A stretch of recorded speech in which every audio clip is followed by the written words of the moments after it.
Homicide Unit. That's ISRAEL. Last name Pina, P-I-N-A.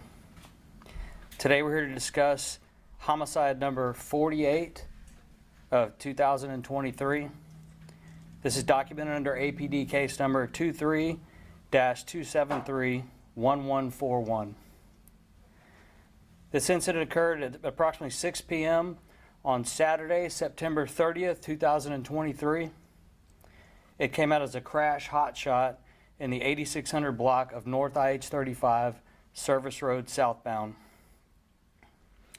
This is the area between Rundberg Lane and 183 or Anderson Lane, and it occurred right at exit 240.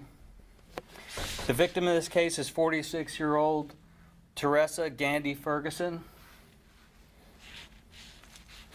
Initial results of our investigation indicate Ms. Ferguson was traveling southbound on I-35 proper and normally took the 240 exit as part of her commute home. At some point before the exit, she was involved in a minor vehicle collision.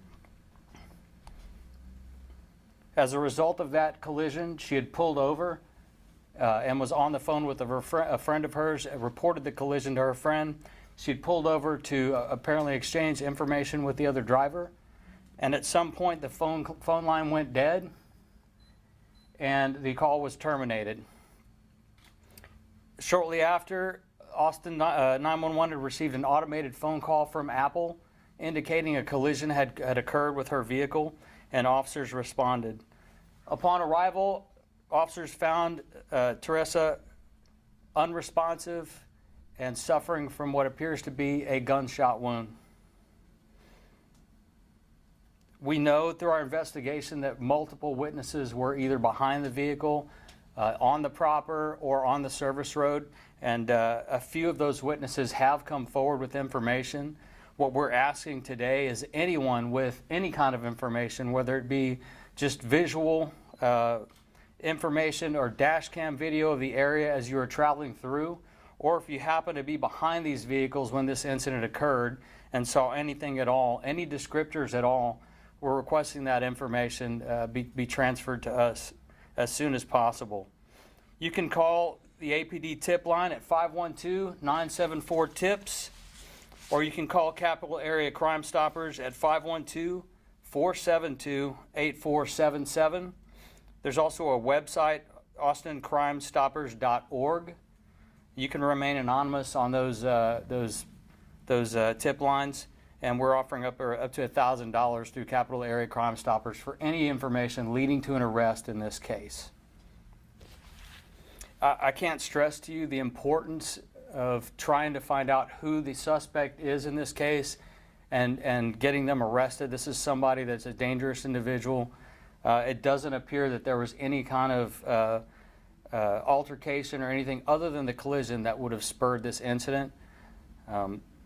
So it's really, really important that we find this person, and it's key to us to have any piece of information that's available out there. Again, we know the area was saturated with cars and pedestrians and people, and we just need the right people to come forward. Any questions at all? Do we think the person knew her at all? Like targeted her, decided to hit her car and then get her, distracted or whatever? We don't have any indication of that right now. Obviously that could change, but we need that kind of information to be presented. Were there any other phone calls made besides that, Apple call that there was a collision? Did anyone else make calls? One of our witnesses that actually had provided information in the return to the scene and attempted to treat Ms. Ferguson had made a 911 phone call as well. On the suspect, is there any identifying information, sex or vehicle or anything like that? We have been provided with statements from witnesses. All we can put out right now is like a gray four-door sedan was involved. We are looking definitely for as much information that we can get to confirm that. So yeah, please reach out if you have any. That Apple collision thing, is that an automatic thing? It's kind of new to me. I was wondering, because I've dropped my phone and obviously nothing occurs. We were talking earlier about it. It's a possible feature with Apple CarLink. So I'm guessing, but I'll have to look into that technology as we get some time on how the automated call was triggered. For people who may get in a collision and hear this and Mhm. think, oh, maybe I shouldn't stop and try to get information, what would you say to them, with the fear of getting shot? Well, obviously, it's always smart to try and find a safe area to pull over, a populated area where there's a lot of people around. Before this collision even occurs, though, I mean, we're not putting any blame whatsoever on the victim, but just to remind people when they're driving, be courteous. We all have to share the road.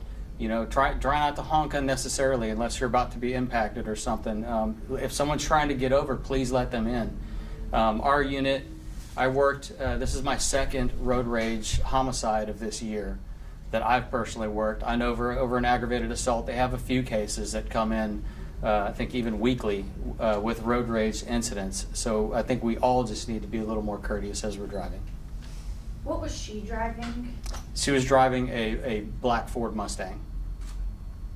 And what kind of, like you said, minor collision, like a fender bender, or like what type? What was it? Just some very, very minor damage, not something that even disabled the vehicle. Did you say she was shot just one time? She was shot. That's all we're going to put out right now. All right, thank you guys.